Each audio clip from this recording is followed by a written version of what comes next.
Extreme heat takes its toll on a young kayaker in La Jolla. Dispatch 31 Sam, requesting medics from Avenida de la Playa for an 18-year-old female. Copy 31 Sam, you are getting engine 9, medic 24. She looked like she was barely conscious. She kind of had the eyes rolled back in her head a little bit, dizziness, a little bit of difficulty breathing. All that stuff is serious stuff. Then, a hidden danger wreaks havoc in the waters of Del Mar. North Beach Station 3, Stingray victim, needs transport. When the stinger goes into your foot, it has venom on it, this toxin that's going to start to really be very painful.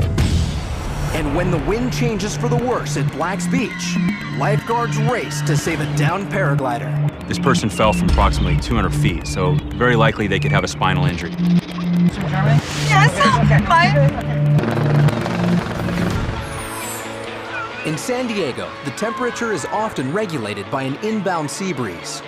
Winds from the west sweep across the cold California current and bring cool air onto the beaches. If you're on the coast, temperatures are relatively cool. If you go inland, you don't have to go inland too far. They can get quite hot in the summertime. When it's that hot, sometimes people want to get away from that heat, and they're going to want to come to the beach where it's considerably cooler. At the northern end of San Diego, beneath Torrey Pines State Reserve, lies Black's Beach. Tucked tightly up against the 400-foot cliffs, this 5-mile stretch of sand is only accessible by steep and narrow trails. Black's Beach is a very unique beach. The guards that work up here have a lot of challenges. Doesn't have a lot of good access via improved trails or roads. And if we have an injury down on this beach, it's a lot harder to get a paramedic down there than it is if we have an injury near the boardwalk, say at Mission Beach. The San Diego Lifeguards' presence at Black's Beach is most visible with their special outpost known as the Perch. Set high atop the cliff's edge, from this tactical vantage point, the guards have a bird's eye view on several miles of beach below, and a front row seat to the beach's other attraction, paragliding. Here, the winds are like no other place in Southern California. The weather at Black's Beach is a very interesting area. We have these relatively large cliffs, and when the sea breeze starts to kick in, the sea breeze is going to be moving from the water toward the land, but when it hits those cliffs, it is forced upwards, and it gives a nice uplift to the air that the hang gliders will take advantage of. Without the weather, we wouldn't be flying. It's very important to the sport, no matter where you go in the world to fly, and specifically here. And it's really unique, this location. It has this specific coastal eddy, which is referred to quite often, and it creates very favorable conditions here at Torrey Pines. Experts like Jeremy Bishop have learned to navigate the sky for rides that last up to 8 hours. Paragliding is close as you can get as flying like a bird as possible. You're just focused and enjoying, and you're feeling the next good piece of wind. And the only sound you have is a little bit of wind over your ears. If you're close to a friend, you can literally talk to them, no problem. Typically, we're flying between 4,000 and 1,000 feet above the ocean. Flying without a motor and only using Mother Nature is just something very, very special. There's only a few types of aircraft in the world that can maintain and sustain a flight plan, and the paragliding is at the top of the list for that right now. Although paragliders are relatively easy to fly, one can never underestimate what happens when the weather or wind changes.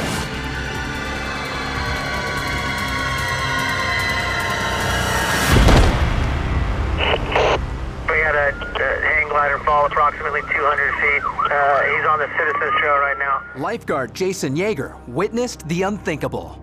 I was watching a paraglider above me in the canyon, lose wind in his sail, and I was watching to see when he's going to watch him recover, but he didn't recover. I'd say he fell at least 200 feet, from 200 feet up. It was a loud noise, and he bounced off the cliffside pretty hard.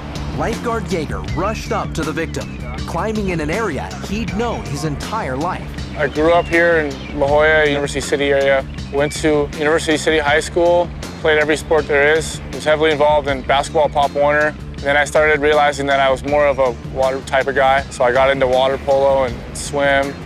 Took that with me to college. Jason earned a degree in marketing from Long Beach State, but felt that his calling was with the United States Navy. So he enlisted, excelled, and found himself in the middle of the toughest course on the planet, Basic Underwater Demolition SEALs Training, or BUDS. The training that you get at BUDS it's a kick in the pants.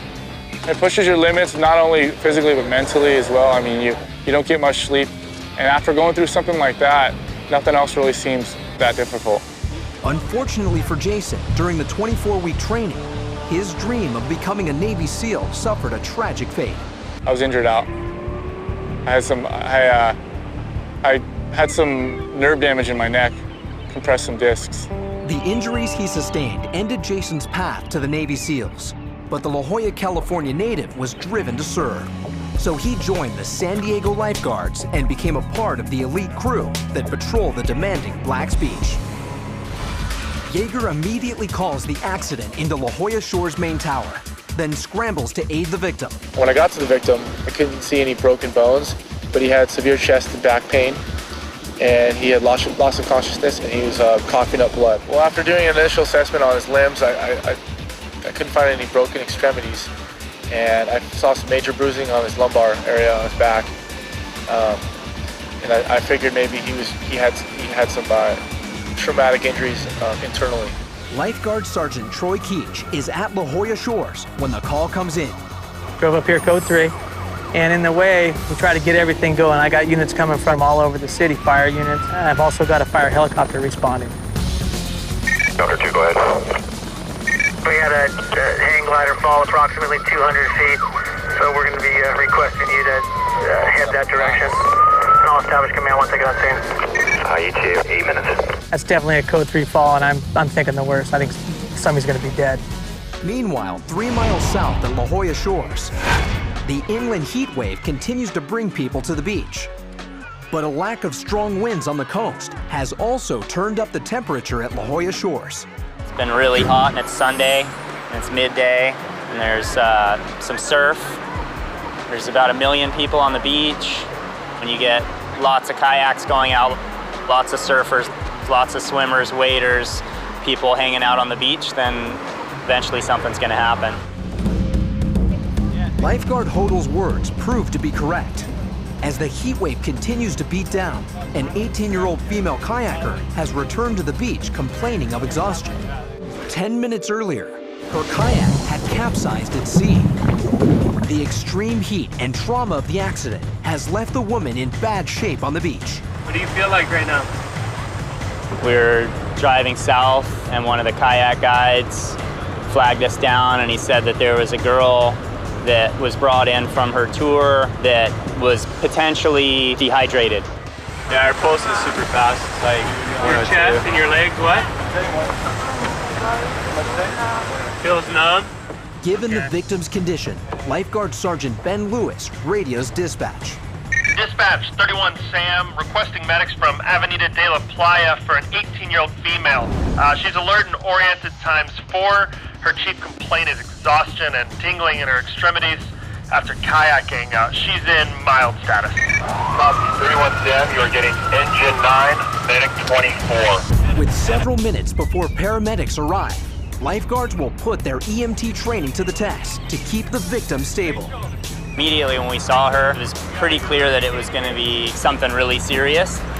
She looked like she was barely conscious. She kind of had the eyes rolled back in her head a little bit, dizziness, a little bit of difficulty breathing. All that stuff is serious stuff. We put her on oxygen, we took all her vitals, we kept questioning her about her medical history. No allergies, no meds? What'd you have to eat today? Couldn't quite figure out what exactly was going on, but tingling throughout her whole body. Check her eyes, are they pearl? Yep, pearl and equal. So definitely wanted to get her to a higher level of care. What finger am I touching? Give respirations on her. I'll check right now. Did you say you swallowed a little bit of water though, when you were out there? Say again? Barely stand in. You feel like you can't move? Okay, well, we're gonna take care of you here. She said she swallowed a little bit of water on the way in, and you know, she was just having a little bit of difficulty breathing. So she fell out of the kayak at some point? Yep. Any medical history? No medical history, no allergies. She's definitely kept saying she was dehydrated, she's thirsty. Hi, how you doing? Hi there, how are you guys? Good, thanks. Paramedics arrive on scene, and the lifeguards bring them up to speed on the victim's status. She was complaining of dehydration and thirsty. Was she out swimming or? She was in the kayak. She was on a kayak, so she might have exerted herself. But we were getting a pulse of 100 and a BP of 90/60. But she definitely looks really tired. Eyes were pearl, just tingling all over her body. Now extremely weak and barely conscious, the lifeguards and paramedics begin to move the victim. They must get her off the beach and to the hospital quickly. We're going to transfer to the gurney. She'll go to the hospital and get checked out and get a further evaluation, but over time she definitely deteriorated. Her condition got a little bit worse. Stuff over the rail and down on the ground. Extreme dehydration and heat exhaustion are very dangerous. If not remedied quickly, they can result in permanent damage to both the internal organs and the brain.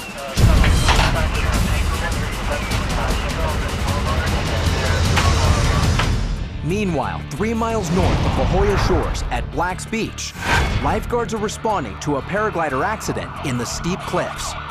Lifeguard Jason Yeager was the first responder. I was watching a paraglider lose wind in his sail. I'd say he fell at least 200 feet. Given the nature of this incident, the Lifeguard Cliff Response Unit and a rescue helicopter are heading to the scene. Lifeguard dispatch, we just need a trauma pack, O2, some rope. With help on the way, Lifeguard Yeager sends out more vital information. Conscious and breathing at this time, complaining of chest pain. Firecopter 2 is on the scene quickly. Their first order of business? Dropping a fire department paramedic to assist Lifeguard Yeager. 31 Sam, we're in somewhat of a precarious position sitting down on a steep cliff. There's 3 of us here. Citizens IC, copy. Sergeant Troy Keach is the incident commander. He takes control of the operation, coordinating all safety and rescue assets on scene. And the most dangerous part of this call is actually just the cliffs, and whether they're stable, whether they're not. Was my rescuer in a position where he was secure and had really good footing? It turns out it was pretty dicey. You know, it was pretty difficult ledge that he was on. Is it safe for the helicopter to come in? Is it safe for us to carry the gear down these cliffs? There's a variety of things that I have to consider as a commander. Thinking pretty difficult climb to get down to that victim. Put a belay on that. Flake it out, John? Yeah. Paramedic Barry Links was dropped in by helicopter. Because of the slope that we were on, we opted to request the guards that were on the trail to set up a anchor line and drop down a rope to us. Pay attention. All right, I gotta take it out, man. With the immediate danger of sliding down the cliff eliminated, Lifeguard Yeager and Paramedic Links go to work. We knew he was going to be distracted on the helicopter, so we had a foldable basket or ferno carrier that he pulled down with him. We opened that up and then slowly, methodically placed the victim onto the ferno carrier. The victim was in quite a bit of pain and discomfort. We had to try to move to his likings and his comfort level, so there was some modifications made to his placement on there. As far as taking some of his clothing and our clothing and placing underneath his neck and putting his arms in certain positions because he wasn't very comfortable with his arms. His shoulders were giving him problems. As the rescue team secures the victim in the ferno carrier, they prepare for the next vital step, extraction by helicopter.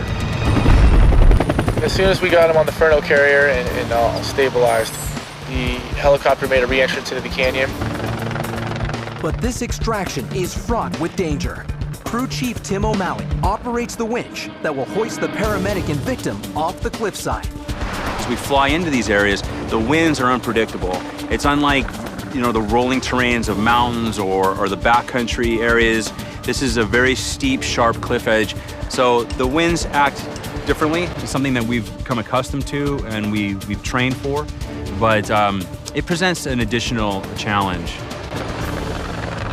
I got the hook, I made the connection to my harness, then I bend down and I make the connection to the bag that is securing the patient.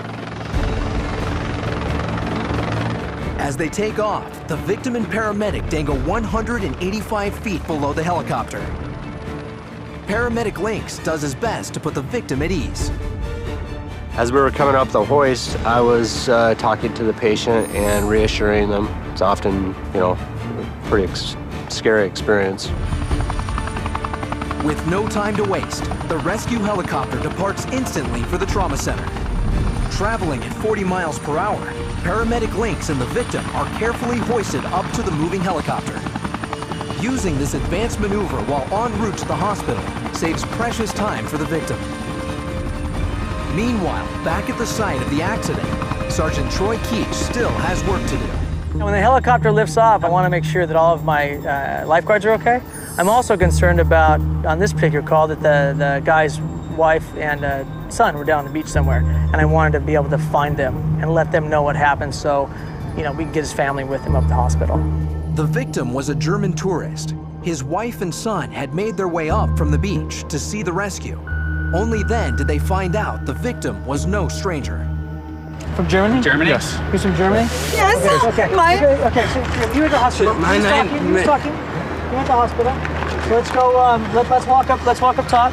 You want to walk up with us? Yes. Since you were telling us what's going on? Yeah. I'm gonna go down. You guys speak English? Okay. Okay. Okay. When he was taken off, he was talking.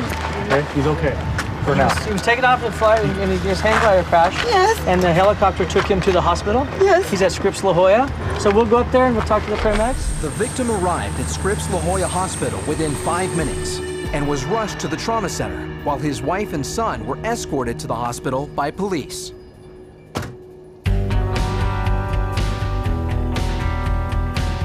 For lifeguard Jason Yeager, his dream to serve in the Navy SEALs may be over, but his drive to serve is a testament to the spirit of the lifeguards at Black's Beach. The first lifeguard in seeing Jason did a great job. He actually saw the accident, he made the right radio transmissions, he got the right resources going initially, and he gave us great updates, and he got to the victim. The best thing about being a lifeguard is it's the perfect lifestyle. I mean, you're doing what you love to do, and you're helping people out, and you're staying healthy and happy.